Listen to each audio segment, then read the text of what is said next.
Michael, can the First Descendant pull us back in becomes the biggest question. Tom Hopkins over at PC Games N. Ahead of the release next month, Nexon Games has revealed everything you can expect to see in the First Descendant second season 1 update. The dev team is, quote, striving to deliver even better content, end quote, following the mixed reaction to the first season update. Fingers crossed that the struggling looter shooter, which now peaks daily around 10% of its launch player count on Steam, can regain some momentum. That's the biggest thing, dude. Looter shooters live and die by the community, and if you can't keep us engaged, we're not going to stick around. The highlights of the First Descendant update, which is due to release on October 10th, 2025. What? I didn't want to say that's 2024. Include the arrival of Ultimate Freyna and an exclusive story.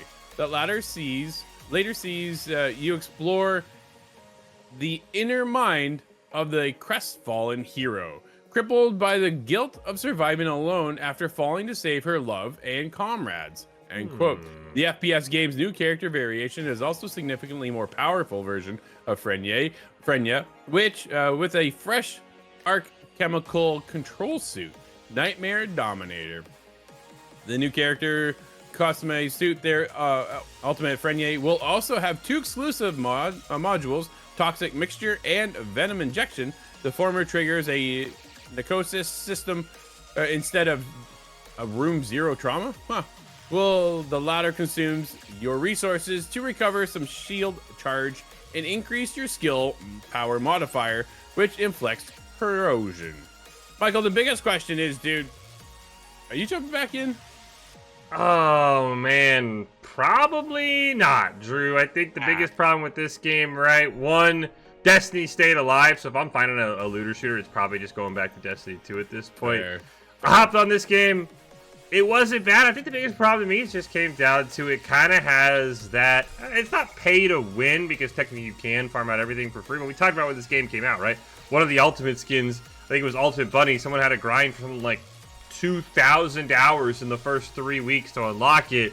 And when it's either, do I want to grind for 2,000 hours or would I see somebody just assume they swipe their credit card for $59.99 or however much the Ultimate Bunny skin costs? It's like, that's going to drive me away, right? And at the end of the day, I think that's the problem. I understand the game's got to make their money, but you probably want to make that free-to-play grind just a little bit more attainable. But yeah, unless they work on the free-to-play grind, Drew, I don't think this game's for me. Destiny doesn't really have that problem. There isn't that pay-to-win feeling every time I hop on Destiny. It's like, look, if I grind it out, I'm going to get my guns. It's not like I'm going to go into a PvP match where someone just swiped for a free gun and they're absolutely going to dominate me. So I think there's bigger problems with that model. I understand that game companies got to make their money, Drew, but man, I just wish some of those skins that look really cool didn't require me to basically have a second job on First Descendant for an entire month just to unlock.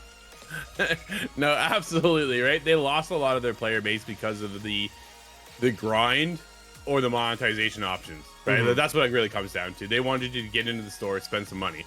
The problem is spending that money was a lot of money, and it's not worth it at the end of the day for some cosmetics or a better outfit or this, that, and the other, right?